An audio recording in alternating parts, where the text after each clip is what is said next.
আসসালামু আলাইকুম প্রিয় বন্ধুরা, স্বাগতম আপনাদের প্রিয় চ্যানেল হামাদান ভয়েসে। আজকের কাহিনীটি খুবই অদ্ভুত এবং মজাদার, আর শেষে আপনারা একটি বড় শিক্ষাও পাবেন। কেন বাদশাহ এক অনাথ ছেলেকে নিজের ছেলে বানিয়ে নিলেন? সেই ছেলেটি এমন কি কাজ করেছিল যা বাদশার এত পছন্দ হয়েছিল যে তিনি তাকে নিজের ছেলে এবং শাহজাদা বানাতে বাধ্য হলেন? আমার বিশ্বাস এই সুন্দর কাহিনীটি আপনাদের খুব পছন্দ হবে এবং আপনারা একটি শিক্ষা অর্জন করবেন। তবে বন্ধুরা, এই কাহিনীটি সম্পূর্ণ বোঝার জন্য ভিডিওটি শেষ পর্যন্ত দেখবেন। তাহলে আর দেরি কেন, চলুন গল্পটি শুরু করা যাক। অনেক দিন আগের কথা, একটি ছোট নদী তীরের শহরে এক বিধবা মহিলা থাকতেন। তার নাম ছিল আমিনা এবং বয়স অনেকটা হয়েছিল। দুনিয়ায় তার ছেলে করিম ছাড়া আর কেউ ছিল না। করিমের বয়স ছিল 14 বছর, কিন্তু সে কোনো কাজকর্ম করত না। সারা দিন নদীর ধারে ঘুরে বেড়াত বা মাছ ধরার ছেলেদের সাথে আড্ডা দিত। আমিনা শহরের ধনী ব্যবসায়ীর বাড়িতে পরিচারিকার কাজ করত। যা কিছু পেত তা আগে নিজের ছেলেকে খাওয়াত, তারপর নিজে খেত। আমিনা করিমকে সবসময় বোঝাত যে, বেটা, এখন তুই বড় হয়েছিস, কিছু কাজকর্ম কর, এভাবে অলস হয়ে থাকা ভালো না। কিন্তু সে এক কান দিয়ে শুনত আর অন্য কান দিয়ে উড়িয়ে দিত। আমিনা তার ছেলেকে খুব ভালোবাসত, কারণ সে ছিল তার স্বামীর শেষ স্মৃতি। তাই সে ছেলের ওপর কোনো কড়াকড়ি বা জোর জবরদস্তি করত না। একদিন করিম নদীর পাশের পাহাড় থেকে ফল পাড়ছিল। হঠাৎ সে দূর থেকে কিছু সশস্ত্র লোককে শহরের দিকে যেতে দেখল। তাদের চেহারা ভয়ঙ্কর এবং প্রত্যেকের কাছে তলোয়ার ছিল। করিম বুঝে গেল যে এরা নিশ্চয়ই লুটেরা, যারা শহরে লুট করতে যাচ্ছে। সে কয়েকটা ফল পকেটে ভরে নিচে নেমে শহরের দিকে রওনা হল। অল্পক্ষণ পর যখন সে শহরে পৌঁছাল, দেখল ব্যবসায়ীর বাড়ি লুট হয়েছে এবং আগুন লেগেছে। অনেক মানুষ আগুন নেভাতে ব্যস্ত। খোঁজ নিয়ে জানা গেল লুটেরারা বাড়ি লুট করে অনেক ধন সম্পদ নিয়ে পালিয়েছে এবং কাজ করা এক পরিচারিকাকে মেরে ফেলেছে, যে তাদের বাধা দিচ্ছিল। এটা শুনে করিমের মনে ধাক্কা লাগল, কারণ তার মাও প্রায় সেই বাড়িতে কাজ করতে যেত। ভিড় ঠেলে সে ভেতরে ঢুকল। বাড়ির ভেতর চারিদিকে নিস্তব্ধতা ছিল, মানুষ আতঙ্কে দাঁড়িয়েছিল। সবাইকে ছাড়িয়ে সে যখন ঘরে পৌঁছাল, দেখল তার মা রক্তাক্ত অবস্থায় মাটিতে পড়ে আছে। ভয়ে তার চোখ দুটো বড় হয়ে গিয়েছিল এবং মেঝেতে শুধু রক্ত আর রক্ত। নিজের মাকে এই অবস্থায় দেখে হঠাৎ তার মুখ থেকে এক ভয়ানক চিৎকার বেরিয়ে এলো এবং সে অজ্ঞান হয়ে পড়ে গেল। মা চলে যাওয়ার পর সে মায়ের ভালোবাসার গুরুত্ব বুঝতে পারল। এখন আর তাকে কেউ ভালোবাসার ছিল না, আর না কেউ তাকে খাওয়ানোর ছিল। সে সারাদিন শহরে উদ্দেশ্যহীনভাবে ঘুরে বেড়াত, কিন্তু কেউ তার প্রতি সহানুভূতি দেখাল না, কেউ তাকে খাওয়ার কথাও জিজ্ঞেস করল না। শেষ পর্যন্ত সে সিদ্ধান্ত নিল যে সে আর এই শহরে থাকবে না, শহর ছেড়ে চলে যাবে। পরের দিন সকালে উঠে সে পাহাড়ের দিকে রওনা হল, যেদিক থেকে লুটেরারা এসেছিল, কারণ সেই রাস্তাই পাশের উপত্যকার দিকে যেত। শহরের সীমানা পার হচ্ছিল, এমন সময় সে এক ব্যক্তিকে দেখল যার কাছে অনেক মালপত্র ছিল এবং সে খুব কষ্টে তা নিয়ে যাচ্ছিল। সে করিমকে দেখে বলল, বেটা, এই মালগুলো আমার বাড়ি পৌঁছে দাও, আমি তোমাকে এর বদলে খাবার দেব। করিম সারাদিন অভুক্ত ছিল, তবুও সে মালগুলো মাথায় তুলে নিল এবং সেই লোকটির সাথে সাথে চলতে লাগল। প্রায় 1 ঘন্টা চলার পর লোকটির বাড়ি এলো। সে মালগুলো সেখানে নামিয়ে রাখল এবং লোকটি তাকে কিছু রুটি আর ফল দিল। করিম কৃতজ্ঞতার সাথে জিনিসগুলো নিল। সকাল থেকে তো ক্ষুধার্ত ছিলই, তাই প্রথমেই রুটিগুলো খেল এবং আল্লাহর শুকরিয়া আদায় করল। তারপর আবার চলতে লাগল। কিছু দূর যাওয়ার পর সে একটি বড় গাছ দেখতে পেল। সেখানে একটি ঝর্ণাও ছিল। সে গাছের ছায়ায় থলেটি খুলল, তাতে কিছু রুটি আর ফল ছিল। সে ঝর্ণা থেকে জল তুলল এবং গাছের ছায়ায় বসে খেতে লাগল। সবে অল্প কিছু খাবার খেয়েছে, এমন সময় একটি ক্ষুধার্ত বিড়াল তার কাছে এসে দাঁড়ালো এবং ম্যাও ম্যাও করে ডাকতে লাগল। সে কিছু রুটি আর ফল তাকেও দিল। এভাবে করিম নিজে অল্প খাচ্ছিল আর অল্প সেই বিড়ালটিকে দিচ্ছিল। এভাবে দুজনেই পেট ভরে খাবার খেল এবং ঝর্ণার জল প্রথমে করিম খেল, তারপর বিড়ালটিকে খাওয়ালো। এতে করিমের শরীরে কিছুটা শক্তি এলো, যার ফলে তার চলার সাহস জন্মালো। অল্প কিছু রুটি আর ফল বেঁচে গিয়েছিল। সে থলেটি ভালো করে বেঁধে পাহাড়ের দিকে রওনা হলো। সে দেখল সেই বিড়ালটি যাকে সে খাইয়েছিল সেটিও তার পিছু পিছু আসছে। সে যেন একটা সঙ্গী খুঁজে পেল। বিড়ালটি তার সাথী হয়ে গেল এবং করিমের একাকিত্বের ভয় দূর হল। পাহাড়ের রাস্তায় চলতে চলতে প্রায় 1 ঘন্টা কেটে গেল। এক জায়গায় করিম খুব ঘন ঝোপঝাড় দেখতে পেল। সেখানে পৌঁছে বিড়ালটি দাঁড়িয়ে ডাকতে লাগল। শেষ পর্যন্ত করিমও সেখানে পৌঁছালো এবং ঝোপের ভেতর উকি দিয়ে দেখতে লাগল। সে দেখে অবাক হলো যে একটি অত্যন্ত সুন্দর উট সেই ঝোপের মধ্যে খুব খারাপভাবে আটকে আছে। উটের পিঠে দামি কাপড় আর সাজ লাগানো ছিল। ঝোপের ভেতর কোনো মতে ঢুকে করিম ঝোপঝাড় ভেঙে খুব কষ্টে উটটিকে মুক্ত করল। উটটি ক্ষুধায় কাতর ছিল।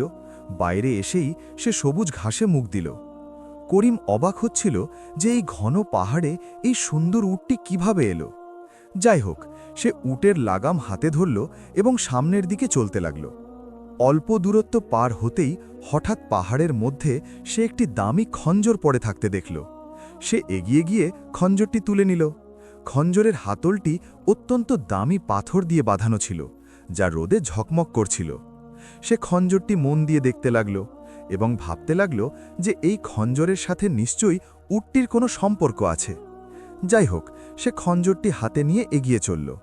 কিছু দূর যেতেই এক জায়গায় কাপড়ের কিছু টুকরো পড়ে থাকতে দেখল। কাপড়গুলো খুব দামি ছিল। সে কাপড়গুলো তুলে দেখল তাতে জায়গায় জায়গায় রক্তের দাগ লেগে আছে। সে কাপড়গুলো উটের পিঠে রাখল এবং এগিয়ে চলল। চলতে চলতে দুপুর হয়ে গেল। করিমের ক্ষুধা অনুভব হল। কিছু দূরে একটি ঝর্ণা পাওয়া গেল। অনেকক্ষণ চলার ফলে করিমের ক্ষুধার তীব্রতা বেড়ে গিয়েছিল। করিম সেই বেঁচে থাকা রুটি আর ফল বের করে খেতে লাগল। সেই বিড়ালটিও তার সাথে ছিল। উটটি ঘাস খাওয়ায় মগ্ন হল। কিছু খাওয়ার পর করিম জল খাওয়ার জন্য ঝর্ণার ধারে গেল। সে জল খাওয়ার জন্য নিচু হতেই ঝর্ণার ধারের ঝোপ থেকে এক বিকট শব্দ এলো। সে দেখল একটি অত্যন্ত হিংস্র বাঘ ঝোপ থেকে বেরিয়ে তার দিকে এগিয়ে আসছে। এটি দেখে তার মধ্যে আতঙ্ক ছড়িয়ে পড়ল। সে ঘাবড়ে গিয়ে সেই দিকে দৌড়াল যেখানে খঞ্জরটি রাখা ছিল। কিন্তু সে খঞ্জর ধরার আগেই বাঘটি তার একেবারে কাছে চলে এলো। বাঘটি যখনই তার উপর ঝাঁপিয়ে পড়তে চাইল, পেছন থেকে তার সাথী বিড়ালটি একদম সামনে চলে এলো এবং নিজের নখ বাঘের খোলা চোয়ালে ঢুকিয়ে দিল। বাঘ তাকে বুড়িভাবে পিষে ফেলল এবং ঝটকা দিয়ে বিড়ালটিকে দূরে ছুঁড়ে ফেলল। বিড়ালটি আবার দৌড়ে বাঘের সামনে এলো। এবার বাঘ তার ঘাড়ে বড় বড় দাঁত বসিয়ে দিল। বিড়ালের মুখ থেকে এক আর্তনাদ বের হলো এবং সে নিথর হয়ে পড়ে গেল। এরই মধ্যে করিম সেই খঞ্জরটি তুলে নিয়েছিল। বাঘ বিড়ালটিকে মুখ থেকে ঝেড়ে ফেলার আগেই সে খঞ্জরের এক ভরপুর কোপ বাঘের ঘাড়ে মারল এবং তার ঘাড় অর্ধেকের বেশি কেটে গেল। বাঘের মুখ থেকে ভয়ানক চিৎকার বের হলো। করিম একই ক্ষিপ্রতায় বাঘের ঘাড়ে দ্বিতীয় কোপ মারল এবং ঘাড় ধড় থেকে আলাদা হয়ে গেল। করিম এগিয়ে গিয়ে সেই বিড়ালটিকে দেখল, যাকে সে মাত্র দুবেলার খাবার খাইয়েছিল, কিন্তু তার জন্য সে নিজের প্রাণ বিসর্জন দিল। বিড়ালটি নিথর হয়ে পড়েছিল। করিমের চোখে জল এলো। সে বিড়ালের ওপর ভালোবাসার দৃষ্টি দিল। বাঘের কাটা মাথাটি তুলল এবং যেখানে উটটি ঘাস খাচ্ছিল সেখানে এলো। সে উটের পিঠে একটি কাপড় দিয়ে বাঘের কাটা মাথাটি ভালো করে বেঁধে দিল এবং উটের লাগাম ধরে এগোতে লাগল। দুপুর গড়িয়ে সূর্য পশ্চিম দিকে অস্ত যাওয়ার প্রস্তুতি নিচ্ছিল। করিম দ্রুত পা চালাতে শুরু করল। সে উটে চড়তে জানত না, নইলে উটে চড়ে সহজেই পাহাড় পার হতে পারত। প্রায় 1 ঘন্টা চলার পর হঠাৎ উপর থেকে একটি জিনিস করিমের সামনে এসে পড়ল। প্রথমে সে ভয় পেয়ে পিছিয়ে গেল, তারপর মনোযোগ দিয়ে পড়ে থাকা জিনিসটি দেখতে লাগল। সেটি একটি আহত ঈগল ছিল, যা বেশ বড় ছিল। তার একটি ডানা থেকে রক্ত ঝরছিল, যার কারণে সে অজ্ঞান হয়ে গিয়েছিল। সেই ঈগলটিকে তুলল, তার ক্ষত পরিষ্কার করল এবং শক্ত করে একটি পট্টি বেঁধে দিল। সেটি সাথে নিয়ে চলতে লাগল। চলতে চলতে সন্ধ্যা হল এবং সে উপত্যকার কাছে পৌঁছে গেল। অন্ধকার নেমে এসেছিল। উপত্যকার লোকালয় দূরে ছিল। সে যত দ্রুত সম্ভব এমন কোনো জায়গায় পৌঁছাতে চাইল যেখানে রাতটা কাটাতে পারে। এই কথা ভাবতে ভাবতে সে এগোচ্ছিল। এমন সময় এক জায়গায় এক ব্যক্তিকে বসে থাকতে দেখল। তার কাছে একটি বাঁশি ছিল। সেই লোকটিকে দেখে করিম দাঁড়িয়ে গেল এবং তাকে খুঁটিয়ে দেখতে লাগল। একজন বৃদ্ধ ও দুর্বল লোক ছিল। সে বুঝতে পারল লোকটি হয়তো নাস্তার গায়ক হবে। অন্ধকারে তাকে একা বসে থাকতে দেখে সে কাছে গেল এবং জিজ্ঞেস করল, কেন বাবা, এখানে অন্ধকারে একা বসে আছেন কেন? সেই গায়ক মুখ তুলে করিমকে দেখল এবং অত্যন্ত ক্ষীণ স্বরে বলল, বেটা, হঠাৎ আমার বুকে খুব জোরে ব্যথা উঠেছে, তাই আমি এখানে এসে বসে পড়েছি। করিম কাছে গিয়ে বলল, বাবা, আপনার বাড়ি কোথায়? চলুন আমি আপনাকে বাড়ি পৌঁছে দিই। বৃদ্ধ বলল, না বেটা, তুমি কষ্ট করো না, আমি নিজেই চলে যাব। করিম বলল, আচ্ছা ঠিক আছে, ততক্ষণ আমি আপনার পাশেই বসছি। এই বলে করিমও তার কাছে বসে পড়ল। যখন বৃদ্ধ গায়ক তাকে পাশে বসে থাকতে দেখল, তখন নিজেই ওঠার চেষ্টা করতে লাগল। করিম তাকে হাতের সাহায্যে দাঁড় করালো এবং নিজের কাঁধের ভর দিয়ে তাকে নিয়ে চলতে লাগল। বৃদ্ধের বলা নির্দেশ অনুযায়ী তারা এগোতে থাকল। প্রায় 15 মিনিট চলার পর একটি কুঁড়ে ঘর দেখা গেল। আশেপাশে আরও কিছু কুঁড়ে ঘর ছিল। করিম তাকে সাহায্য করে ঘরের ভেতর নিয়ে গেল। উঁট আর ঈগল তার সাথেই ছিল এবং বাঁশিটি বৃদ্ধের হাতে ছিল। করিম ভেতরে বৃদ্ধকে একটি খাটিয়ায় শুইয়ে দিল। বৃদ্ধের খাটিয়ার পাশে বসে সে জিজ্ঞেস করল, বাবা, আপনার এই ব্যথা কি আগেও হয়েছিল? বৃদ্ধ বলল, হ্যাঁ বেটা, 2-3 বার আগেও হয়েছে। করিম জিজ্ঞেস করল, বাবা, এর কোনো ওষুধ খেয়েছিলেন? বৃদ্ধ বলল, হ্যাঁ বেটা, এখানে একজন হাকিম সাহেব আছেন, তিনি কিছু বড়ি দিয়েছিলেন যাতে ব্যথা ঠিক হয়ে গিয়েছিল। এখন তো সেই বড়িগুলোও শেষ হয়ে গেছে। বৃদ্ধ কাঁপতে কাঁপতে বলল। করিম বলল, আপনি আমাকে ওনার নাম আর ঠিকানা বলে দিন বাবা, আমি এক্ষুনি বড়ি নিয়ে আসছি। বৃদ্ধ নাম আর ঠিকানা জানালো। করিম ঈগলটিকে একপাশে রাখল। বাইরে উটটি দাঁড়িয়েছিল, তাকে বেঁধে দিয়ে বৃদ্ধের বলা ঠিকানায় পৌঁছালো। হেকিম সাহেব বাড়িতেই ছিলেন। করিম বৃদ্ধ গায়কের অবস্থা শোনালো এবং ব্যথার কথা বলে ওষুধ চাইল। হেকিম সাহেব তক্ষুনি কিছু বড়ি ও ওষুধ তৈরি করে দিলেন এবং বললেন যে ওনার বিশ্রামের প্রয়োজন। নুন, ঝাল আর টক জিনিস থেকে একদম দূরে রাখতে হবে, তবেই ওষুধের কাজ হবে এবং রোগ সেরে যাবে। করিমের পকেটে সেই পয়সাগুলো ছিল যা সেই লোকটি দিয়েছিল, যার মাল সে বাড়ি পৌঁছে দিয়েছিল। সেই পয়সাগুলো সে হেকিম সাহেবকে দিয়ে দিল এবং ওষুধ নিয়ে বৃদ্ধের কুঁড়েঘরে ফিরে এলো। বৃদ্ধ যন্ত্রণায় ছটফট করছিল। করিম তক্ষুনি 1 ডোজ বড়ি বৃদ্ধকে খাওয়ালো এবং তার খাটিয়ার পাশে বসে পড়ল। রাতের অন্ধকার ঘনিয়ে এসেছিল। বৃদ্ধ একপাশে ইশারা করে জানালো সেখানে প্রদীপ রাখা আছে, সেটা জ্বালিয়ে নিতে। করিম প্রদীপটি খুঁজে নিয়ে জ্বালালো, যাতে ঘরে কিছুটা আলো হলো। বৃদ্ধ কৃতজ্ঞ দৃষ্টিতে করিমের দিকে তাকালো। তার চোখে জল এসে গেল এবং সে ভাবতে লাগল, আজ যদি এই ছেলেটি না আসতো তবে জানি না তার কি অবস্থা হতো। বড়ি খাওয়ার প্রায় 1 ঘন্টা পর বৃদ্ধের ব্যথা কমে গেল এবং সে উঠে খাটিয়ায় বসতে লাগল। করিম তাকে উঠতে বারণ করল এবং বলল, বাবা, হেকিম সাহেব বলেছেন আপনার পূর্ণ বিশ্রামের প্রয়োজন, আপনি একদম উঠবেন না, আমি আপনার সব কাজ করে দেব। বলুন, কি কাজ আছে? বৃদ্ধ বলল, কিছু না বেটা, এখন ঠিক আছি। বৃদ্ধ স্নেহভরা শব্দে বলল, তোমার ক্ষুধা লেগে থাকবে, আমি কিছু রুটি বানাই? করিম বলল, না বাবা, আপনি কিছুই করবেন না, আমাকে বলুন আটা কোথায়, আমি রুটি বানাবো আর আপনাকে খাওয়াবো। করিমের মুখে এই কথা শুনে বৃদ্ধের চোখে জল এসে গেল। সে আবার খাটিয়ায় শুয়ে পড়ল এবং কোনায় রাখা একটি হাড়ির দিকে ইশারা করল যে আটা ওখানেই আছে, ওখানেই উনুন আর বেলুন চাকিও আছে। করিম যখন সেখান থেকে উঠতে যাচ্ছিল, হঠাৎ বৃদ্ধের নজর সেই ঈগলটির ওপর পড়ল এবং সে করিমকে জিজ্ঞেস করল, এটি কি? করিম বলল, বাবা, এটি একটি ঈগল, আমি পাহাড় দিয়ে আসছিলাম তখন এটি রাস্তায় পড়ে গিয়েছিল, এর ডানা জাখাম হয়েছে, এটি অজ্ঞান। বৃদ্ধ বাবা বললেন, আচ্ছা, একে তুলে আমার কাছে নিয়ে এসো। করিম ঈগলটি তুলে বৃদ্ধের কাছে দিল। তিনি তার ক্ষতটি খুলে দেখলেন, তারপর করিমকে একটি ছোট কৌটা আনতে বললেন, যা একটি তাকে রাখা ছিল। তাতে কিছু মলম ছিল। সেই মলম ঈগলের ক্ষতে লাগিয়ে পট্টি বেঁধে দিলেন। তারপর তার মুখে কিছু জলের ছিটে দিলেন এবং অল্পক্ষণের মধ্যেই ঈগলটি ডানা ঝাপটাতে লাগল, চোখ পিটপিট করে এদিক ওদিক দেখতে লাগল। বৃদ্ধ ঈগলটিকে খাটিয়ার নিচে দাঁড় করিয়ে দিলেন। করিম তাড়াতাড়ি উনুন জ্বালালো, আটা মাখল এবং কিছু রুটি সেঁকল, ফলের চাটনি বানালো। বৃদ্ধ বাবার ব্যথা এখন সেরে গিয়েছিল। তিনি বসে রুটি আর চাটনি খেলেন। একটি রুটি বিড়ালকে দিল এবং কিছু টুকরো ঈগলের সামনেও রাখল। করিম নিজেও রুটি খেতে লাগল। রুটি খাওয়ার পর সবার মধ্যে কিছুটা স্বস্তি এলো। বৃদ্ধ করিমকে বলল, বেটা, আজ তুমি আমার প্রাণ বাঁচালে, নইলে আমি পথেই শেষ হয়ে যেতাম। করিম বলল, বাবা, আমি কি প্রাণ বাঁচানোর মালিক? সব আল্লাহর রহমত। তিনি সঠিক সময় আমাকে পাঠিয়ে দিলেন এবং আমার মুশকিল আসান করে দিলেন। আমি রাত কাটানোর জন্য একটা ছাদ পেলাম, নইলে জানি না আমাকে কোথায় কোথায় ঘুরতে হতো। বৃদ্ধ বাবা করিমকে জিজ্ঞেস করলেন, বেটা, তুমি কোথায় থাকো আর এখানে কেন এসেছ? করিম বলল, বাবা, আমি পাশের শহরে থাকি। আমার মাকে লুটেরারা মেরে ফেলেছে, তাই আমি শহর ছেড়ে চলে এসেছি। এখন এখানেই কোনো কাজ করব আর থাকব।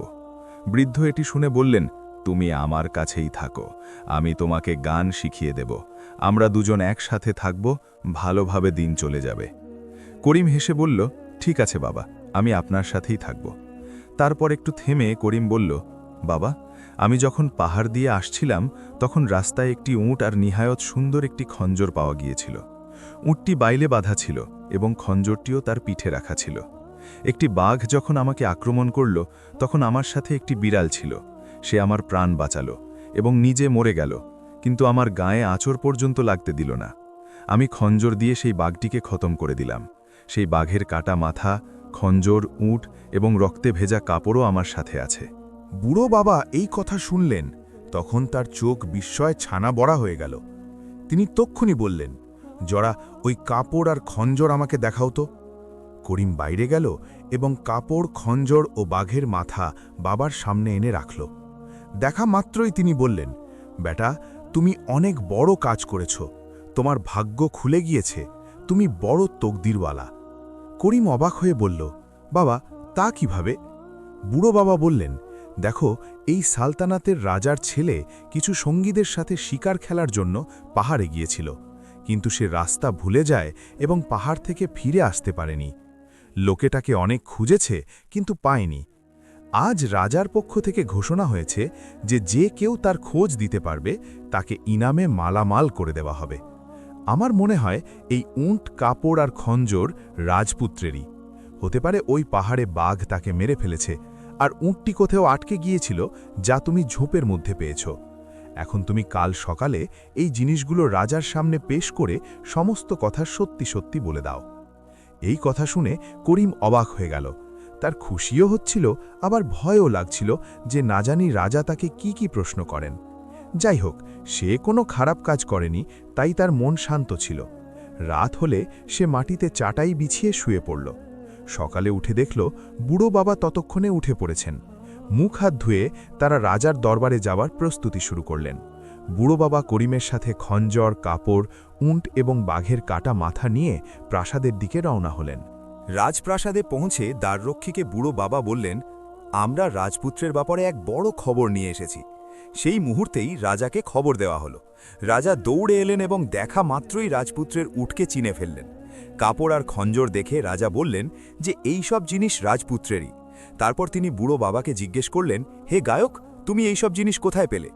বুড়ো বাবা বললেন, হুজুর, আমি নয়, এই ছেলেটি পেয়েছে। রাজা বললেন, এই ছেলেটি তোমাকে কোথায় পেল? বুড়ো গায়ক সমস্ত কথা তাকে বিস্তারিতভাবে বললেন। তারপর রাজা করিমকে জিজ্ঞেস করলেন, হ্যাঁ বেটা, বলো, এই সব জিনিস তুমি কোথায় পেলে?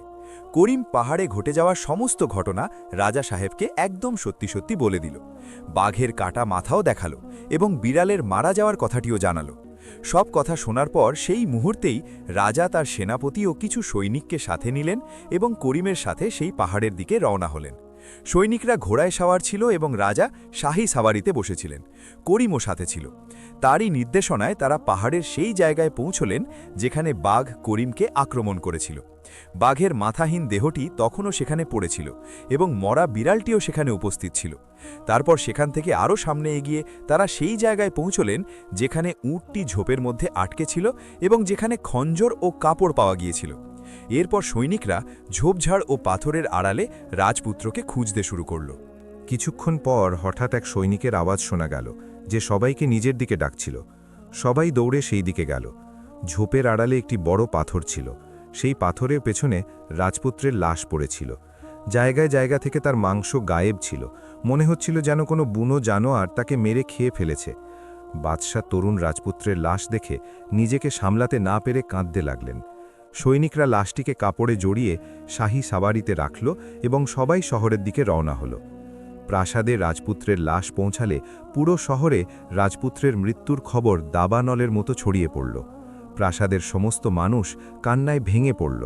রানী যখন রাজপুত্রের লাশ দেখলেন তখন তার উপর এক শোকের ছায়া নেমে এলো এবং মনে হচ্ছিল যেন তার প্রাণই বেরিয়ে যাবে। বাদশাহ রানীর এই অবস্থা দেখে আরও বেশি চিন্তিত হয়ে পড়লেন। শহরের মানুষ যেমন যেমন এই খবর পাচ্ছিল তারা দলে দলে প্রাসাদের দিকে আসতে লাগল। রাজপুত্রের প্রতি ভালোবাসা তাদের অনিচ্ছা সত্ত্বেও প্রাসাদের দিকে টেনে নিয়ে যাচ্ছিল।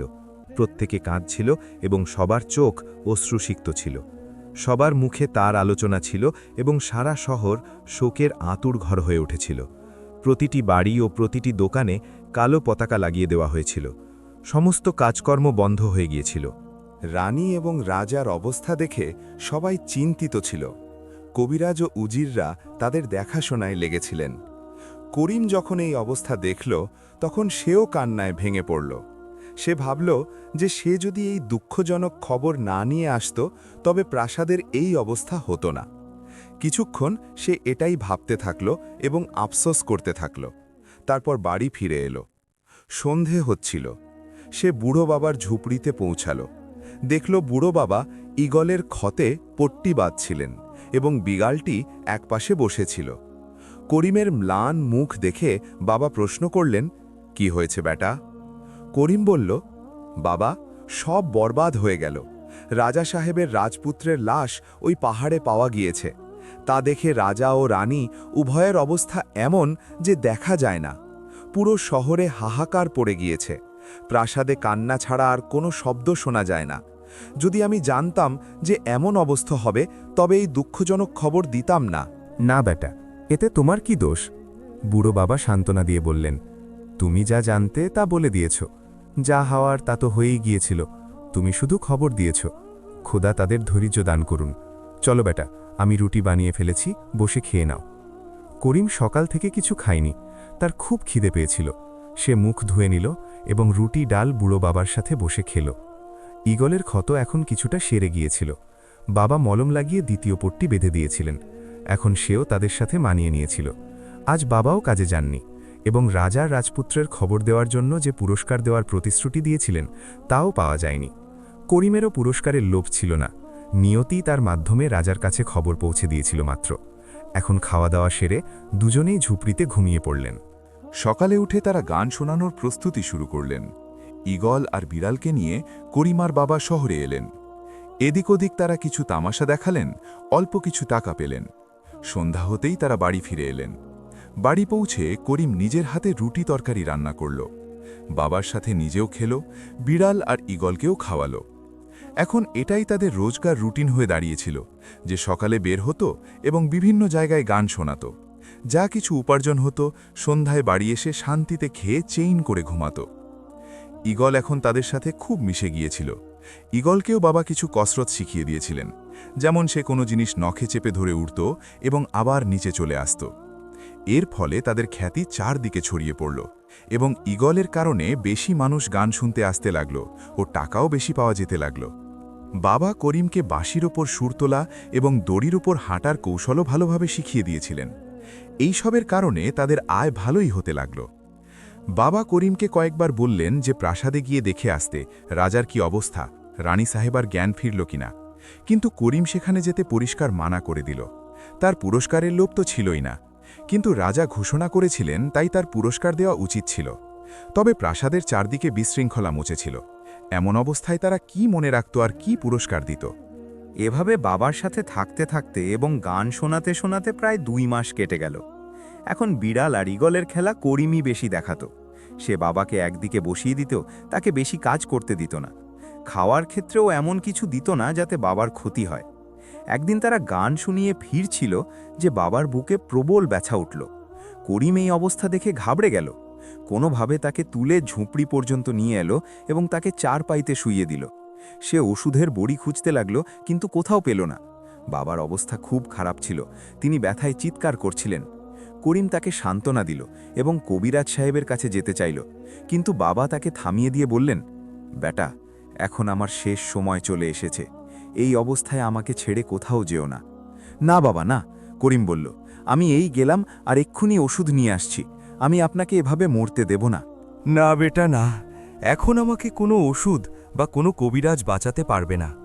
এই ঝুপড়ি এখন তোমার। পরিশ্রম আর সততার সাথে কাজ করবে, খোদা তোমাকে সুখী রাখবেন।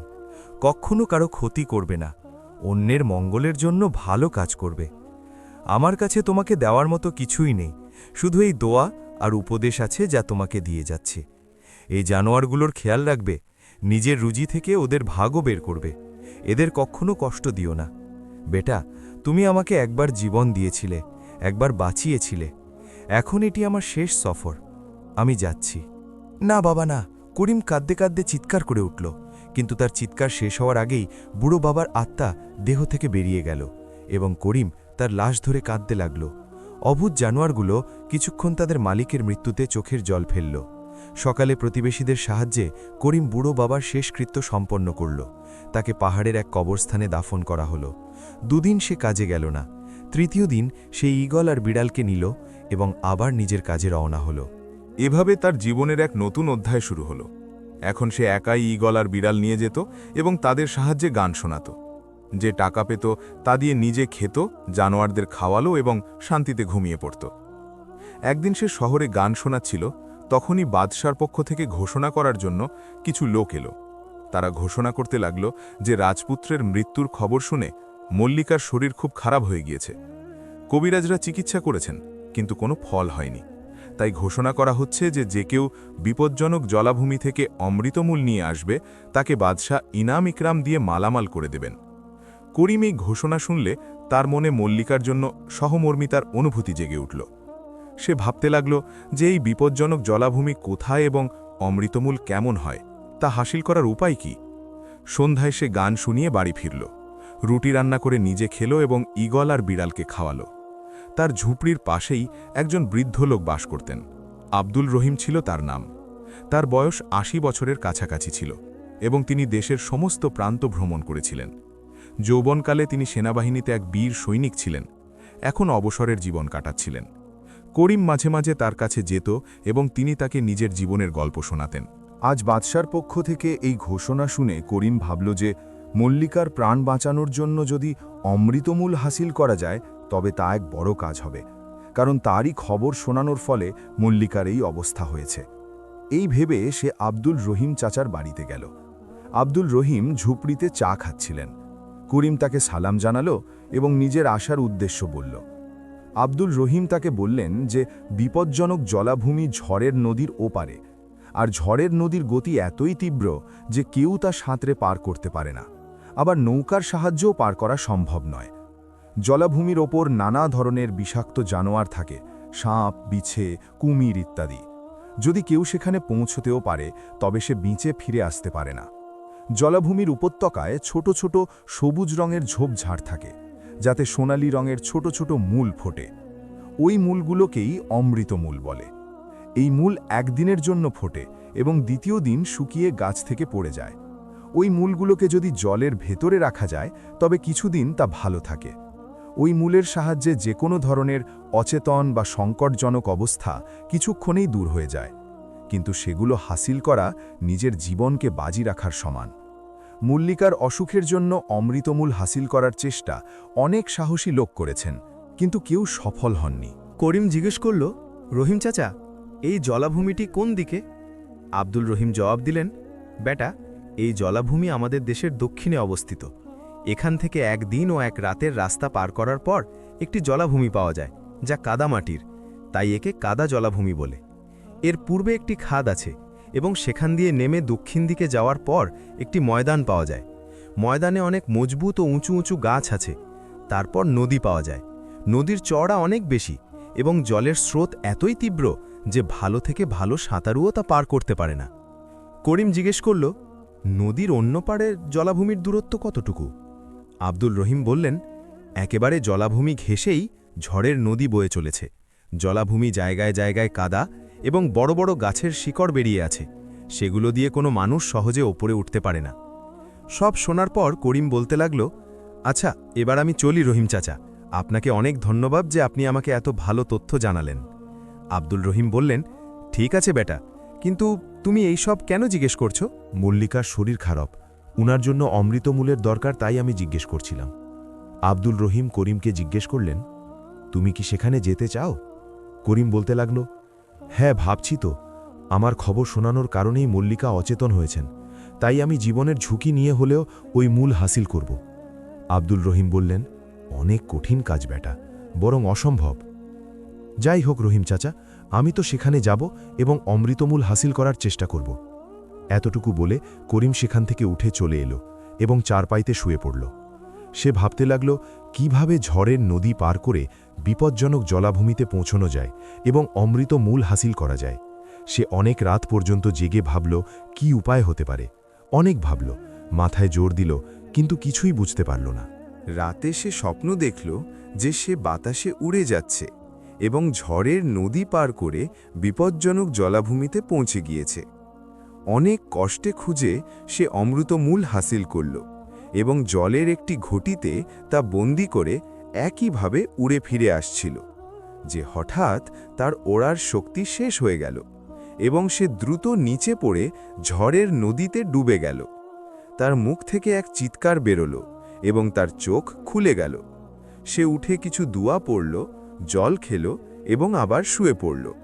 সকালে উঠে সে ভাবল যে যদি তার ঈগল বুদ্ধিমান হতো তবে সে উড়ে জলাভূমিতে যেতে পারত এবং অমৃতমূল আনতে পারত, কিন্তু এই কাজ তার সাধ্যের বাইরে। সকালে ঈগল আর বিড়াল নিয়ে সে বের হল। চলতে চলতে সে এক কামারের দোকানে পৌঁছাল। সে দেখল যে কামার লোহার সরু দড়ি বানাচ্ছে এবং তা দিয়ে যুদ্ধবর্ম তৈরি করছে।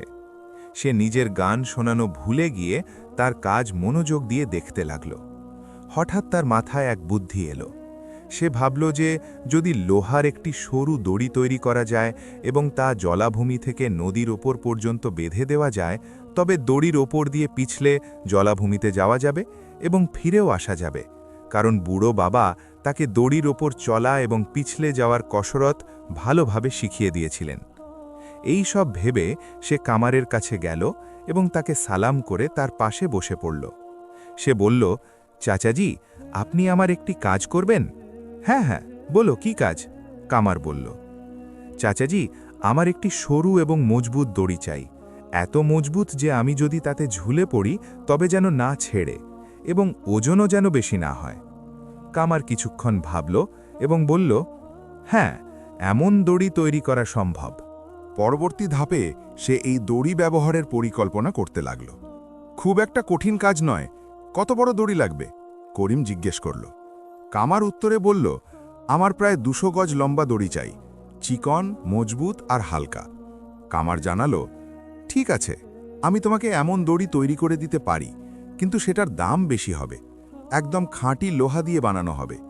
করিম বলল, চাচাজি, আপনি যত টাকাই চাইবেন আমি দেব, কিন্তু আমার এই দড়িটা কালকের মধ্যে চাই। কাল পেলে খুব ভালো হয়, কারণ আমার হাতে খুব জরুরি কাজ আছে।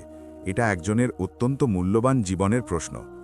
কামার বলল, ঠিক আছে, তৈরি করে দেব, কিন্তু 200 টাকা লাগবে। করিম রাজি হয়ে বলল, অবশ্যই, আমি আপনাকে 200 টাকাই দেব। এছাড়া আমার মাপের একটা বর্ম আর হাঁটু পর্যন্ত লোহার জুতোও বানিয়ে দিন। কামার জানালো, সেগুলোর জন্য আলাদা টাকা লাগবে। করিম বলল, ঠিক আছে, আপনি শুধু কাল সকালের মধ্যে এগুলো তৈরি করে রাখুন, আমি কাল বিকেলে এসে টাকা দিয়ে দেব। এই মুহূর্তে আমার কাছে 25 টাকা আছে, এটা রাখুন। সে 25 টাকা কামারকে দিয়ে সোজা রাজপ্রাসাদে গেল। সেখানে দরওয়ানকে দিয়ে খবর পাঠালো যে সে বিপজ্জনক জলাভূমি থেকে অমৃতমূল আনতে যাচ্ছে। এই খবর রাজার কানে পৌঁছাতেই তিনি করিমকে প্রাসাদের ভেতরে ডেকে নিলেন। করিম যখন রাজার সামনে উপস্থিত হল, রাজা তাকে চিনতে পারলেন এবং বললেন, বাবা, তোমাকে দেখে আমার ছেলের কথা মনে পড়ে গেল। তুমিই তার স্মৃতিচিহ্নগুলো এনে দিয়েছিলে, কিন্তু আমি ঘোষণা অনুযায়ী তোমাকে পুরস্কার দিতে পারিনি, সেজন্য আমি লজ্জিত এবং ক্ষমা প্রার্থী।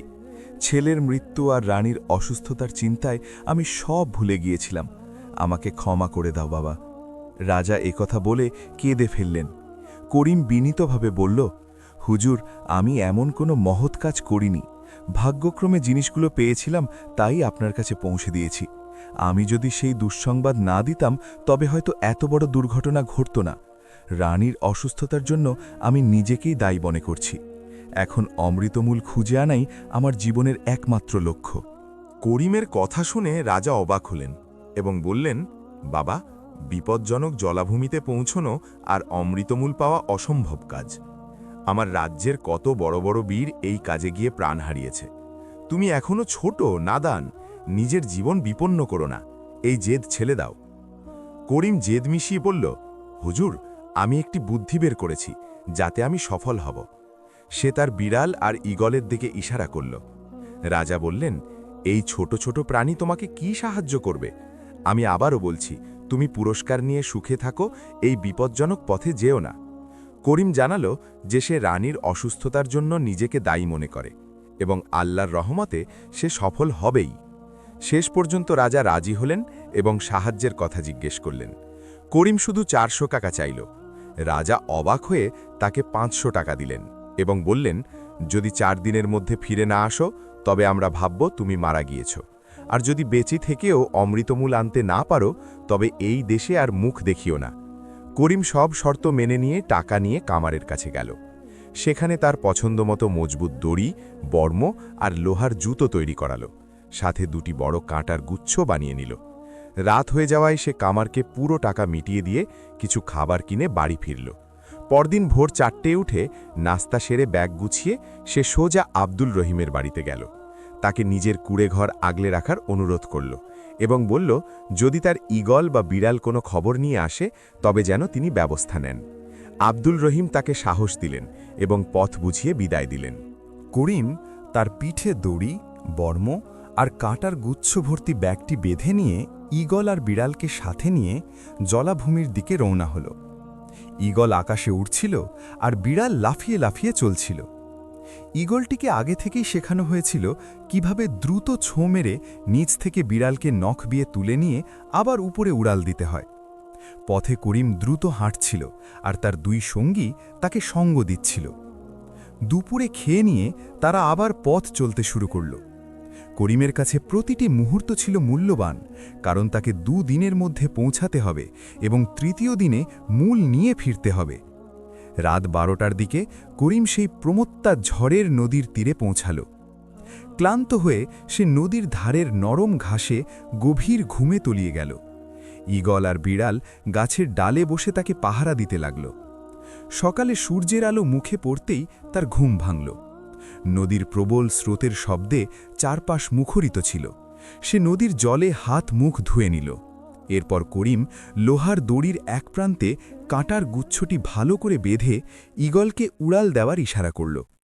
ঈগলটি সেটি নিয়ে নদীর ওপারে জলাভূমির একটি খাঁজে আটকে দিল। করিম দড়িটি টেনে নিশ্চিত হল যে সেটি শক্তভাবে আটকেছে। এরপর অন্য প্রান্তটি এদিকের একটি উঁচু গাছে মজবুত করে বাঁধল। এবার করিম লোহার বর্ম আর জুতো পরে তৈরি হল। কোমরে একটি ঘটি বাঁধল যাতে জল ও সংগৃহীত অমৃতমূল রাখা যায়। সে গাছের উঁচু ডালে উঠে দড়ির সাহায্যে ঝুলে পড়ে পিছলে নদীর ওপারে বিপজ্জনক জলাভূমিতে গিয়ে পৌঁছাল। বর্ম থাকার কারণে জলাভূমিতে ধাক্কা খেলেও সে বিশেষ চোট পেল না। সেখানে পৌঁছাতেই সে দেখল 4 দিকে সাপ আর বিছে কিলবিল করছে। লোহার জুতো থাকার কারণে সে নিরাপদ ছিল এবং কোনো বিষাক্ত প্রাণী কামড়াতে এলেই জুতো দিয়ে পিষে ফেলছিল। অবশেষে অনেক খোঁজাখুঁজির পর সে সেই কাঙ্ক্ষিত সোনালি অমৃতমূলের সন্ধান পেল। সে কয়েকটা সোনালি মূল ছিট জলের ঘটিতে রাখল। ঈগলকেও ইশারা করল এমন মূল খুঁজে আনতে। ঈগলও কয়েকটি মূল নিয়ে এলো। হঠাৎ পেছন থেকে একটি বিশাল সাপ এসে করিমের পা জাপটে করল।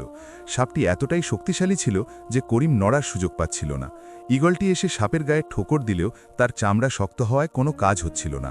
তখন করিম ঈগলকে সাপের চোখে আঘাত করার ইশারা করল। ঈগলের তীক্ষ্ণ ঠোকরে সাপের চোখ উপড়ে এলো এবং রক্ত ঝরতে শুরু করল। যন্ত্রণায় পাগল হয়ে সাপটি করিমকে নিয়ে পাক খেতে লাগল।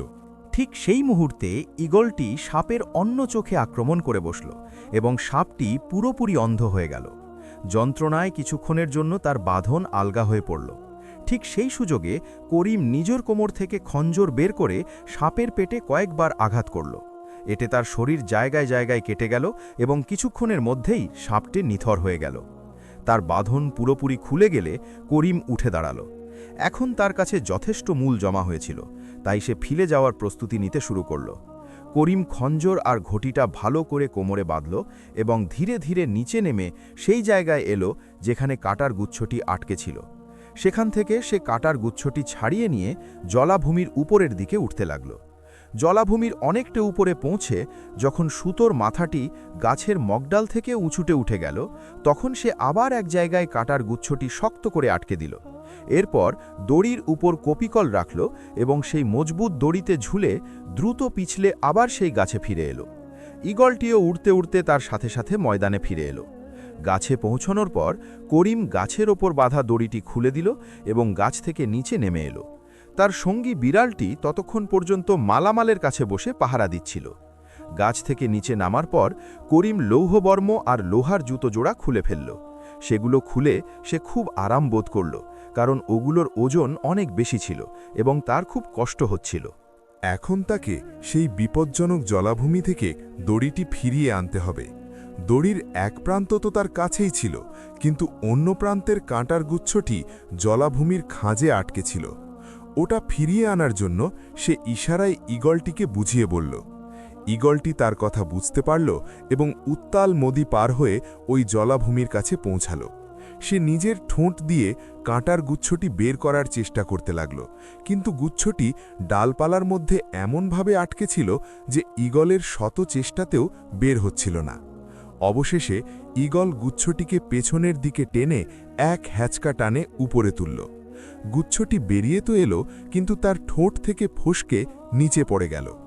গুচ্ছটি পানিতে পড়ার আগেই ঈগলটি দ্রুত ছোঁ মেরে সেটাকে নিজের নখর দিয়ে আঁকড়ে ধরল এবং উড়াল দিয়ে নদী পার হয়ে করিমের কাছে চলে এলো। অনেকটা সময় পার হয়ে গিয়েছিল এবং করিমের খুব খিদে পাচ্ছিল। সে থলে থেকে কিছু খাবার বের করে তার দুই সঙ্গীর সাথে মিলে খাবার খেল। দড়িটি ভালো করে থলের ভেতর পেঁচিয়ে রেখে সে শহরের দিকে ফেরার প্রস্তুতি নিতে শুরু করল। এখন আর তার লোহার জুতো বা লৌহবর্মের প্রয়োজন ছিল না, তাই সে জিনিস দুটো নদীতে ফেলে দিল, কারণ সেগুলোর ওজন খুব বেশি ছিল আর সে দ্রুত শহরে পৌঁছাতে চাইছিল। সন্ধ্যা ঘনিয়ে আসছিল। সে আবার থলেটি পিঠে বেঁধে নিল এবং অমৃতমূল হাতে নিয়ে শহরের দিকে রওনা হল। চলতে চলতে যখন সে কাদা জলাভূমির কাছে পৌঁছল, তখন রাত হয়ে গিয়েছিল। যদিও রাতটি জ্যোৎস্নালোকিত ছিল, কিন্তু সারাদিনের পরিশ্রমে সে ক্লান্ত হয়ে পড়েছিল, তাই রাতে আর পথ চলা উচিত মনে করল না। জলাভূমির এক নিরাপদ জায়গায় সে ঘুমিয়ে পড়ল। তার দুই সঙ্গী একটি গাছে গিয়ে রাত কাটাতে লাগল। সারা রাত তারা শান্তিতেই ঘুমাল। সকালে হঠাৎ কিছু খড়খড় শব্দ শুনে করিমের ঘুম ভেঙে গেল। সে দেখল অত্যন্ত ভয়ঙ্কর চেহারার দুইজন লোক তার সামনে দাঁড়িয়ে আছে। তারা গর্জে উঠে বলল, কিরে ছোকরা, তুই কে, আর এখানে কি করছিস? করিম ভাবল এরা লুটেরা এবং হয়তো এই জলাভূমিতেই থাকে। সে বলল, আমি একজন মুসাফির, পথ চলতে চলতে রাত হয়ে গিয়েছিল বলে এখানে ঘুমিয়ে পড়েছি। লুটেরারা বলল, আচ্ছা বল, তোর থলের ভেতর কি আছে, সব বের কর। করিম থলের সব জিনিস বের করে দেখালো। সেখানে কিছু খাবার ছাড়া বিশেষ কিছুই ছিল না। হঠাৎ এক লুটেরার নজর পড়ল সেই ঘটির ওপর, যেটিতে অমৃতমূল ছিল। সে জিজ্ঞেস করল, এই ঘটির ভেতরে কি আছে? ঘটির কথা জিজ্ঞেস করতেই করিমের মুখ ভয়ে ফ্যাকাশে হয়ে গেল। সে ভাবল এরা যদি ঘটিটা কেড়ে নেয় তবে তার সব পরিশ্রম বৃথা যাবে। তাই সে ঘাবড়ে গিয়ে বলল, এই ঘটিতে কিছুই নেই, শুধু খাবার পানি আছে, যা রাস্তার জন্য রেখেছি। এক লুটেরা বলল, আচ্ছা ওই ঘটিটা দেখি। করিম খুব ভয় পেয়ে গেল যে তারা যদি অমৃতমূল দেখে ফেলে তবে সেটা কেড়ে নেবে, কিন্তু ততক্ষণে অনেক দেরি হয়ে গিয়েছিল। করিমের ঘাবড়ানি দেখে তারা বুঝে গিয়েছিল যে এর ভেতরে কোনো দামি জিনিস আছে। তাই এক লুটেরা এগিয়ে এসে করিমের হাত থেকে ঘটিটি কেড়ে নিল। লুটেরাটি ঘটি খুলে দেখে চিনে ফেলল এবং অন্যজনকে বলল, আরে এ তো অমৃতমূল, এটা নিয়ে যদি রাজার কাছে যাই তবে আমরা অনেক বড় পুরস্কার পাব, কিন্তু এই ছেলেটাই মূল কোথায় পেল? অন্য লুটেরাটি বলল, যেখান থেকেই পাক না কেন, চল আমরা এটা নিয়ে রাজ দরবারে যাই এবং পুরস্কার হাতিয়ে নিই। করিম দেখল লুটেরা দুজন অমৃতমূল দেখা নিয়ে ব্যস্ত। সেই সুযোগে সে চুপিসারে খঞ্জর বের করে এক লুটেরার ওপর হামলা করল, কিন্তু এক লুটেরা তাকে আটকে দিল এবং ধাক্কা দিয়ে সরিয়ে দিল। এরপর সে করিমের খঞ্জর ধরা হাতটি চেতে ধরল এবং তার পেটে এক জোরদার ঘুষি মারল। করিম যন্ত্রণায় কুঁকড়ে গেল এবং ব্যথায় চিৎকার করে উঠল। খঞ্জরটি তার হাত থেকে পড়ে গেল এবং মাথায় খুব জোরে চোট পেল। সেখানে মাটিতে একটা পাথর পড়েছিল। করিম সেটা কুড়িয়ে ওই লুটেরার মাথায় মারল, যে তার পেটে ঘুষি মেরেছিল। পাথরটি সরাসরি তার কপালে লাগল এবং রক্ত বের হতে শুরু করল। সেই সময় অন্য লুটেরাটি এগিয়ে এসে করিমকে কয়েকটা ঘুষি আর লাথি মারল এবং অন্য লুটেরাটি বলল, এখন এখান থেকে পালিয়ে চলো, না হলে আমাদের অন্য সঙ্গীরা চলে আসবে আর এই পুরস্কারের ভাগ বসাবে। লুটেরা দুজন ঘটিটি শক্ত করে ধরে একদিকে দৌড়াতে লাগল। এর মধ্যেই ঈগল আর বিড়াল গাছ থেকে নিচে নেমে এলো। করিম মাটিতে পড়ে কাতরাচ্ছিল আর আফসোস করছিল যে এত কষ্টের অর্জিত মূল 1 মিনিটে তার হাতছাড়া হয়ে গেল। বিড়াল আর ঈগল তার কাছে এলে সে ইশারায় তাদের বুঝিয়ে বলল ওই লুটেরাদের কাছ থেকে ঘটিটি কেড়ে আনতে। তারা দুজন অভিযানে রওনা হলো। 2 লুটেরার কাছে ঘোড়া ছিল, তারা ঘোড়ায় চড়ে পালিয়ে যাচ্ছিল। ঈগলের নজর তাদের ওপর পড়ল এবং সে তার শক্ত ঠোঁট দিয়ে ওই লুটেরার মাথায় আঘাত করল, যার হাতে ঘটি ছিল। ঈগলের ঠোঁটের আঘাত এতটাই তীব্র ছিল যে তার মাথা ফেটে রক্ত বেরোতে লাগল। সে উপরে তাকিয়ে দেখল এক বিশাল ঈগল উঠছে। সে নিজেকে সামলে নেওয়ার আগেই ঈগলটি পুনরায় পূর্ণ শক্তিতে হামলা করল এবং আবার তার খুলিতে ঠোঁট বসিয়ে দিল। লুটেরাটির মনে হলো কেউ যেন তার মাথায় গরম লোহার শলাকা ঢুকিয়ে দিয়েছে। যন্ত্রণায় সে চিৎকার করে উঠল এবং অজান্তেই 2 হাত মাথার উপর নিয়ে গেল, যার ফলে ঘোড়ার লাগাম তার হাত থেকে ছেড়ে গেল। ঘোড়াটি দ্রুত গতিতে ছুটছিল বলে লুটেরাটি নিজেকে সামলাতে পারল না এবং ঘোড়ার পিঠ থেকে পড়ে গেল। ঘটিটিও তার হাত থেকে ছিটকে পড়ল। ঘটির মুখ ভালো করে বন্ধ ছিল বলে অমৃতমূল বা পানি কিছুই পড়ে গেল না। অন্য লুটেরাটি তাকে পড়তে দেখে দ্রুত নিজের ঘোড়া থামালো এবং ঘটির কাছে এলো। তার সঙ্গী লুটেরা মাটিতে পড়ে থাকলেও তাকে সাহায্য না করে সে সরাসরি ঘটি তোলার জন্য ঘোড়া থেকে নামল। ততক্ষণে বিড়ালটিও সেখানে পৌঁছে গিয়েছিল। লুটেরাটি ঘটি তোলার আগেই বিড়াল এক লাফে ঘটিটি তুলে নিয়ে উঁচু এক পাহাড়ের চূড়ায় গিয়ে বসল। লুটেরাটি বিড়ালের হাতে ঘটি দেখে সেটা কেড়ে নিতে তার পেছনে দৌড়াল, কিন্তু পাহাড়টি এতটাই উঁচু ছিল যে সে সেখানে উঠতে পারছিল না। যখন ঈগল দেখল ঘটি তার সঙ্গী বিড়ালের কাছে আছে আর এক লুটেরা মাটিতে পড়ে আছে এবং অন্যজন ঘটি কেড়ে নিতে অস্থির হয়ে আছে, তখন সে ঘোড়াগুলোকে ঠোঁট দিয়ে মারতে শুরু করল। ঘোড়াগুলো যন্ত্রণায় অস্থির হয়ে সেখান থেকে দৌড়াতে লাগল। ঈগল কখনো একটা ঘোড়ার পেছনের পায়ে তো কখনো অন্য ঘোড়াকে আঘাত করতে লাগল। বারবার ঠোঁটের আঘাত খেয়ে ঘোড়াগুলো দিক বিদিক জ্ঞান হারিয়ে পালিয়ে গেল। যখন ঘোড়াগুলো অনেক দূরে চলে গেল তখন ঈগল আবার ফিরে এলো যেখানে বিড়াল আর লুটেরাটি ছিল। সে দেখল বিড়াল নিশ্চিন্তে পাহাড়ের ওপরে বসে আছে আর সেই আহত লুটেরাটি ধীরে ধীরে পাহাড়ের কাছে পৌঁছাল। প্রথম লুটেরাটি আহত লুটেরাকে আসতে দেখে তাকে মারার জন্য এগোত, কারণ সে বেশ দুর্বল হয়ে পড়েছিল। তারপর প্রথম লুটেরাটি কি মনে করে তাকে কাছে ডাকল এবং বলল, তুই নিচে বস, আমি তোর কাঁধে চড়ে বিড়ালের কাছ থেকে ঘটিটা কেড়ে নিচ্ছি। আহত লুটেরারও কথাটি পছন্দ হলো। সে নিচে বসল এবং অন্য লুটেরাটি তার কাঁধে উঠে দাঁড়াল। কিন্তু নিচের লুটেরাটি সোজা হয়ে দাঁড়াতেই ঈগল ওপর থেকে ছো মারল এবং নিচের লুটেরার পিঠে ঠোঁট দিয়ে ভয়ঙ্কর এক আঘাত করল। ঈগল তার পিঠের কিছুটা মাংস কামড়ে ছেড়ে নিয়ে উড়ে গেল। লুটেরাটি ব্যথায় চিৎকার করে ধপাস করে মাটিতে পড়ে গেল এবং তার সাথে অন্য লুটেরাটিও উপুড় হয়ে মাটিতে পড়ল। এতে তার নাক ফেটে রক্ত বের হতে লাগল। উপরের লুটেরাটি ঈগলকে দেখেনি। সে ভাবল তাকে ইচ্ছা করে ফেলে দেওয়া হয়েছে। সে নিজের নাক দিয়ে রক্ত পড়তে দেখে রাগে হিতাহিত জ্ঞান হারিয়ে আহত লুটেরাকে লাথি মারতে লাগল। আহত লুটেরাটি বলল, তুই আমাকে কেন মারছিস? আমি তোকে ইচ্ছা করে ফেলিনি, ওই ঈগলটা আমার শরীরের মাংস খুবলে নিয়েছে, এই দেখ।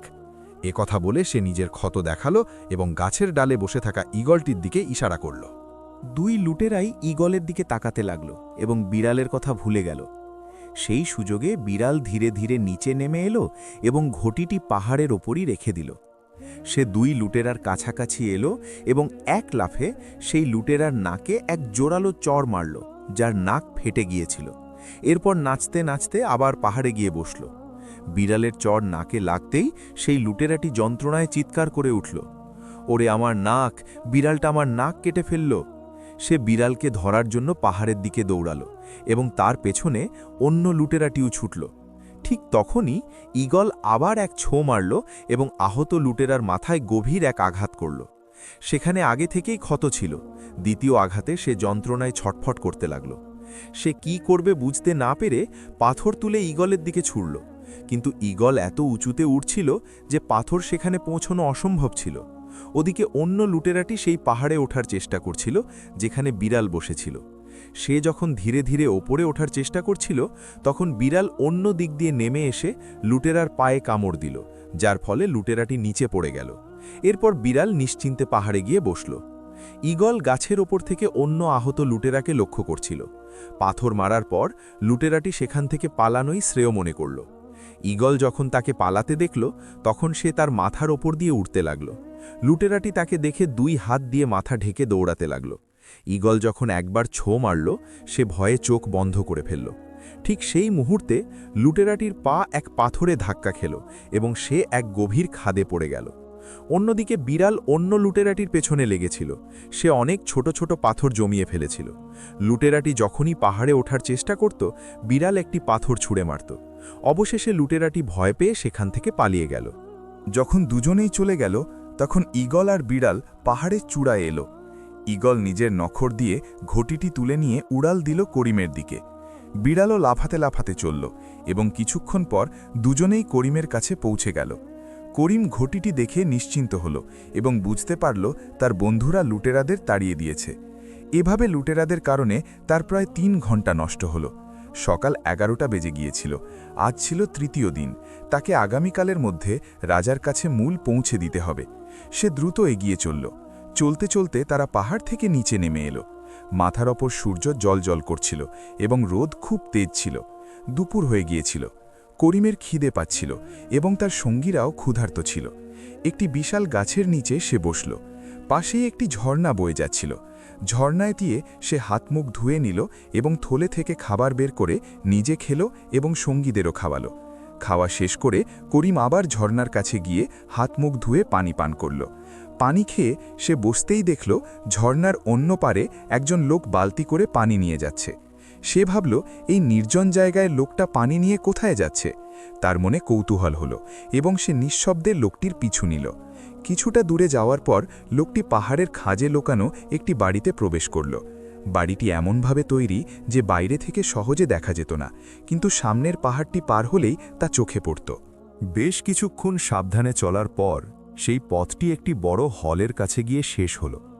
সে হলে উঁকি দিতেই দেখল কয়েকজন লুটেরা সেখানে শুয়ে আছে। লুটেরাদের দেখেই সে দ্রুত ফিরে পালিয়ে যাওয়ার চেষ্টা করল, কিন্তু সে বাড়ির অর্ধেক পথও পার হতে পারেনি। এমন সময় সামনে থেকে এক ভয়ঙ্কর দর্শনের লুটেরা চলে এলো। সে করিমকে দেখে ধরে ভেতরে নিয়ে গেল এবং সর্দারের কাছে হাজির করল। সে সর্দারকে বলল, সর্দার, এই ছোকরা সুড়াঙ্গ দিয়ে ফিরে যাচ্ছিল, বুঝতে পারছি না ও এখানে কিভাবে এলো। লুটেরাদের সর্দার ধমক দিয়ে জিজ্ঞেস করল, কিরে, তুই কে আর এখানে কিভাবে এলি? করিম বলল, আমি একজন মুসাফির, রাস্তা ভুলে গিয়ে এদিকে চলে এসেছি। এক লুটেরা বলল, সর্দার, ওকে তো গোয়েন্দা মনে হচ্ছে, আমাদের ডেরার হদিশ নিয়ে পালাচ্ছিল।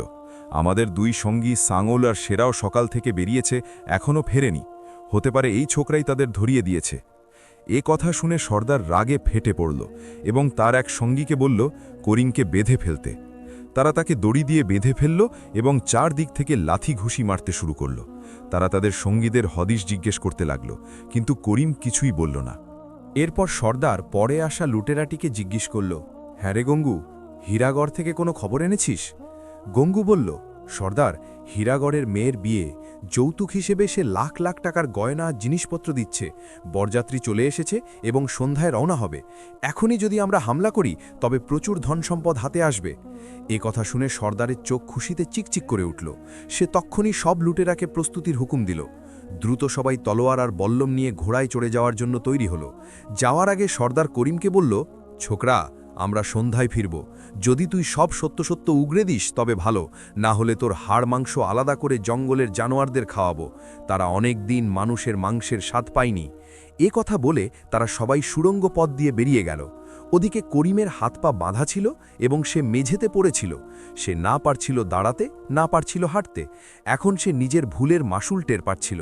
অকারণে লোকটার পিছু নিয়ে এসে বিপদে পড়েছে। তার 2 অবুঝ সঙ্গী তার থেকে অনেক দূরে ছিল। সে যদি চিৎকারও করত তবে তার আওয়াজ তাদের কাছে পৌঁছত না। নিজের অসহায়ত্ব দেখে তার খুব আফসোস হল। সে ভাবল, শরীর টেনে চললেও সে এই বাড়ি থেকে বের হতে পারবে না, কারণ তাকে খুব শক্ত করে বাঁধা হয়েছে। ওদিকে ঈগল আর বিড়াল অমৃতমূলের ঘটি নিয়ে অনেকক্ষণ বসে থাকার পরও করিম ফিরে না আসায় বিড়াল চারিদিকে খুঁজতে শুরু করল। সে যেদিকে করিম গিয়েছিল সেদিকেই লাফাতে লাফাতে চলল। ঈগল তাকে যেতে দেখে ঘটিটি নিজের নখর দিয়ে আঁকড়ে ধরে আকাশে চক্কর কাটতে লাগল। অবশেষে বিড়াল কোনোভাবে বাড়ির ভেতরে প্রবেশ করল এবং খুব দ্রুত সেই সুড়ঙ্গে পৌঁছে গেল যেখানে করিম পড়েছিল। তার 2 সঙ্গীকে দেখে করিম কিছুটা আশ্বস্ত হল। সে বিড়ালকে ইশারায় দাঁত দিয়ে দড়ি কাটার কথা বলল। বিড়াল অনেক চেষ্টা করল, কিন্তু দড়ি কাটতে পারল না। করিম আর বিড়াল দুজনেই খুব চিন্তায় পড়ে গেল। হঠাৎ করিমে নজর পড়ল দেয়ালে ঝোলানো একটি তলোয়ারের ওপর। করিম ঈগলকে ইশারা করল এবং সে উড়ে গিয়ে তলোয়ারটি তার কাছে এনে রাখল। করিম নিজেকে হিঁচড়ে হিঁচড়ে দেয়ালের কাছে নিয়ে গেল এবং সাথে তলোয়ারটিও টেনে নিয়ে গেল। সেখানে সে দেয়ালের সাহায্যে তলোয়ারটি দাঁড় করিয়ে তার ধারের ওপর নিজের বাঁধা হাত ঘষতে লাগল। প্রায় 15 মিনিটের চেষ্টার পর হাতের দড়ি কেটে গেল। এরপর সে নিজের পায়ের দড়িও সেই তলোয়ার দিয়ে কেটে ফেলল। তার হাত পা অবশ হয়ে গিয়েছিল। যাই হোক, সে নিজের কষ্টের কথা চিন্তা না করে অমৃতমূলের ঘটিটি তুলে নিল এবং দরজার দিকে এগিয়ে যেতে লাগল। কিন্তু অর্ধেক পথ যেতেই সে দেখল অন্য দিক থেকে একজন লোক ধীরে ধীরে বাড়ির ভেতর ঢুকছে। লোকটিকে দেখে করিম ভাবল লুটেরারা হয়তো ফিরে এসেছে। এখন তার জীবন বিপন্ন মনে হল। সে দ্রুত পেছনে ফিরে তলোয়ার তুলে নিল। সেখানে একটি কাটা পাহাড়ের আড়ালে অন্ধকার ছিল। সে সেখানেই লুকিয়ে পড়ল। অন্ধকারে বিড়াল এবং ঈগলকে নিয়ে সে দাঁড়িয়ে পড়ল। কিছুক্ষণ পর সে দেখল যে সেই লুটেরা যে তার কাছ থেকে কাদা জলাভূমিতে অমৃতমূলের ঘটি ছিনিয়ে নিয়েছিল, ঈগল এবং বিড়াল যার কাছ থেকে ঘটি ছিনিয়ে ফেরত এনেছিল, সে আস্তে আস্তে ঘরের ভেতর প্রবেশ করল। নাক থেকে তখনও রক্ত ঝরছিল। মাথা এবং কপালে আঘাতের চিহ্ন বর্তমান ছিল। বিড়াল এবং ঈগলের হামলায় সে জখম হয়ে অজ্ঞান হয়ে গিয়েছিল। জ্ঞান ফেরার পর সে সোজা নিজের আস্তানার দিকে এসেছিল। এখানে এসে সে দেখল যে তার সমস্ত সাথীরা কোথাও গিয়েছে। সে এদিক ওদিক দেখল, কিন্তু যখন তার বিশ্বাস হলো যে ঘরে কেউ নেই, তখন সে তাড়াতাড়ি সেই কোণের দিকে এগোল যেখানে করিম লুকিয়েছিল। এক মুহূর্তের জন্য করিম ভাবল যে লুটেরা তাকে দেখে ফেলেছে। করিম শক্ত করে তলোয়ার নিজের হাতে ধরে নিল এবং ভাবল যে যদি সে এদিকে আসে তবে তলোয়ার দিয়ে তার ওপর হামলা করে দেবে। যেখানে করিম লুকিয়েছিল সেখানেই পাথরের চাইয়ের গায়ে লাগানো লোহার একটি বড় সিন্দুক রাখা ছিল। সেই সিন্দুকের কাছে এসে সে থেমে গেল। তাতে একটি তালা লাগানো ছিল। সে তালাটাকে হাত দিয়ে নেড়ে দেখল বেশ মজবুত তালা ছিল। সেখানেই একপাশে একটি লোহার শলাকা পড়েছিল। সেটির সাহায্যে সে তালা ভেঙে ফেলল। সে সিন্দুক খুলতেই সোনার উপর গয়না এবং মুদ্রা চকচক করে উঠল। নানা ধরনের হিরে জহরতও ছিল। এরপর সে শস্যের একটি খালি বস্তা তুলে নিল এবং সিন্দুকের সমস্ত গয়না সেই বস্তার ভেতর ভরতে লাগল। করিম অন্ধকারে দাঁড়িয়ে এসব দেখছিল। হঠাৎ করিম সেই গয়নাগুলোর মধ্যে নিজের মায়ের চুড়িগুলোও দেখতে পেল। যেই না সেই চুড়িগুলোকে করিম দেখল, তার চোখে তার মায়ের নিষ্পাপ চেহারা ভাসতে লাগল এবং সে বুঝে গেল যে এই লুটেরারাই তার মাকে খুন করেছে। একদম রাগে তার হাত কাঁপতে লাগল এবং তলোয়ার নিয়ে পাথরের পেছন থেকে সে বাইরে বেরিয়ে এলো এবং লুটেরার ওপর হামলা করে দিল। কিন্তু লুটেরা তাকে পাথরের পেছন থেকে বেরোতে দেখে ফেলেছিল। সে দ্রুত একপাশে ঝুঁকে পড়ল এবং তলোয়ার লোহার বাক্সের ওপর পড়ল। ততক্ষণে লুটেরা লোহার সেই শলাকাটি তুলে নিল যা দিয়ে সে তালা ভেঙেছিল এবং করিম দ্বিতীয়বার আঘাত করার আগেই সে নিজের শলাকাটি দ্রুত ঘোরালো এবং শলাকা সোজা গিয়ে তলোয়ারে লাগল। তলোয়ার করিমের হাত থেকে পড়ে গেল এবং সে নিজেকে বাঁচানোর জন্য লোহার বাক্সের দিকে এগোল। কিন্তু ততক্ষণে লুটেরা শলাকা ওপরে উঠে গিয়েছিল এবং শলাকার আঘাত সোজা করিমের মাথার ওপর পড়তে যাচ্ছিল। তখনই ঈগল নিজের ডানা ঝাপটাল এবং তার শলাকা ধরা হাতে নিজের ঠোঁট দিয়ে ঠোকর মারল। শলাকা তার হাত থেকে ফসকে পড়ে গেল। সেই মুহূর্তেই বিড়াল একটি লাফ দিল এবং জোরদার থাপ্পড় তার নাকে মারল। লুটেরা বিড়াল এবং ঈগলকে দেখে ভয় পেয়ে গেল এবং তাড়াতাড়ি নিজের দুই হাত নিজের জখম মাথার উপর রেখে নিল। এর মধ্যেই করিম শলাকাটি তুলে নিল এবং তার উপর ঝাঁপিয়ে পড়ল। শলাকাটি পুরো শক্তি দিয়ে তার মাথায় পড়ল এবং সে ব্যথায় মেঝেতে পড়ে গেল এবং অজ্ঞান হয়ে গেল। করিম এগিয়ে গিয়ে সিন্দুকের ভেতর থেকে সেই সোনার চুড়ি দুটি তুলে নিল এবং সেগুলোকে নিজের চোখে ছোঁয়ালো, চুমু খেল এবং নিজের পকেটে রেখে নিল। তারপর সে তাড়াতাড়ি লোহার সিন্দুকের সমস্ত গয়না থলিতে ভরে নিল এবং দড়ি দিয়ে সেটি ভালোভাবে বেঁধে নিল এবং দ্রুত ঘর থেকে বেরোল। অমৃতমূলের ঘটি সে কোমরে বেঁধে নিল। ঘরের বাইরে বেরিয়ে সে সেই জায়গায় এলো যেখানে তার থলি রাখা ছিল। সে থলি থেকে লোহার সরু দড়ি বের করল এবং তারপর ঘরের ভেতর গেল এবং অজ্ঞান লুটেরার হাত পা সে ভালোভাবে দড়ি দিয়ে বেঁধে দিল এবং তারপর ঘর থেকে বেরিয়ে বাইরে চলে এলো। আজ তৃতীয় দিনও শেষ হয়ে গিয়েছিল এবং আগামীকাল রাজার দরবারে করিমের পৌঁছনো অত্যন্ত জরুরি ছিল। কিন্তু যখন সে জানতে পেরেছিল যে তার মাকে এই লুটেরারাই খুন করেছে, সেই সময় থেকেই তার মনে প্রতিশোধ নেওয়ার আগুন জ্বলছিল। যখন ঘর থেকে বেরিয়ে শহরের দিকে চলল, তখন রাস্তায় ঘোড়ার পায়ের ছাপ থেকে সে বুঝতে পারল যে তারা এই রাস্তা দিয়েই ব্যবসায়ীকে লুটতে গিয়েছে। সে এটাও ভাবল যে এই রাস্তা দিয়েই তারা ফেরত আসবে। রাস্তায় সে ভাবতে থাকল যে তাদের কাছ থেকে নিজের মায়ের খুনের কিভাবে প্রতিশোধ নেবে। সে যখন অনেক দূরে বেরিয়ে গেল, তখন সে একটি জঙ্গলের মতো জায়গা পেল, যেখানে উঁচু উঁচু ঝোপঝাড় ছিল এবং উঁচু উঁচু মজবুত গাছ ছিল। সেগুলোর মাঝখান দিয়েই রাস্তা গিয়েছিল। এই জায়গা দেখে লুটেরাদের থেকে প্রতিশোধ নেওয়ার ফন্দি সে বুঝে গেল। সে থলি থেকে দড়ি বের করল এবং সেগুলোকে ভাঁজ করে রাস্তায় দুটি গাছের সাথে মজবুতভাবে এমনভাবে বেঁধে দিল যে যেই ওদিক দিয়ে যাবে সে দড়িতে জড়িয়ে পড়ে যাবে। এদিক ওদিক থেকে অনেক পাথর জড়ো করে সে রাস্তায় ছড়িয়ে দিল, যাতে যেই পড়ে সে যেন খুব ভালোভাবে আঘাত পায়। এসব করার পর সে একটি ঘন ঝোপের মধ্যে লুকিয়ে বসে পড়ল এবং লুটেরাদের ফেরার অপেক্ষা করতে লাগল। লুটেরারা তাদের পরিকল্পনায় পুরোপুরি সফল হল এবং তারা প্রচুর এবং বড় দামি মালপত্র পেল। তারা নিজেদের সফলতার নেশায় মত্ত হয়ে আনন্দে এদিক ওদিক থেকে বেখবর হয়ে খুব দ্রুত বেগে চলে আসছিল যে হঠাৎ করিমের পাতা জালে ফেসে গেল। অন্ধকারে এবং অসতর্কতায় তার তো কেউ দেখতে পেল না, তাতে জড়িয়ে সমস্ত ঘোড়া এত খারাপভাবে পড়ল যে পাথরের সাথে ধাক্কা খেয়ে লুটেরারা এমন আঘাত পেল যে অনেকেই সেই মুহূর্তে অজ্ঞান হয়ে গেল, আর যারা অজ্ঞান হয়নি তারা ওঠার মতো অবস্থায় ছিল না। সে তো এই অপেক্ষাতেই বসে আল্লাহর কাছে দোয়া চাইছিল। তাদের সকলের পড়তেই সে চট করে এলো এবং তাদের সকলের হাত পা দড়ি দিয়ে শক্ত করে বেঁধে দিল, আর যে লুটেরারা অজ্ঞান হয়নি তাদের গলা টিপে তাদেরও অজ্ঞান করে দিল, যাতে কিছুক্ষণ পর্যন্ত তারা এভাবেই অজ্ঞান হয়ে নিষ্ক্রিয় পড়ে থাকে। এসব করার পর সে এমন একটি ঘোড়া বেছে নিল যা সবচেয়ে কম আঘাত পেয়েছিল এবং যা সবচেয়ে বেশি মজবুত ও দ্রুতগামী ছিল। সেটার উপর সে হিরে জহরতের বস্তা রাখল এবং নিজের দুই সঙ্গীর সাথে সওয়ার হয়ে শহরের দিকে দ্রুত রওনা হয়ে গেল। অবশেষে সূর্য ওঠার সাথে সাথে সে শহরে পৌঁছে গেল। সে সোজা রাজার মহলে গেল এবং দারোয়ান দিয়ে রাজাকে খবর পাঠালো যে সে অমৃতমূল নিয়ে এসেছে। রাজা খুব অস্থিরতার সাথে করিমের অপেক্ষা করছিল। সে সাথে সাথেই করিমকে ভেতরে ডেকে নিল।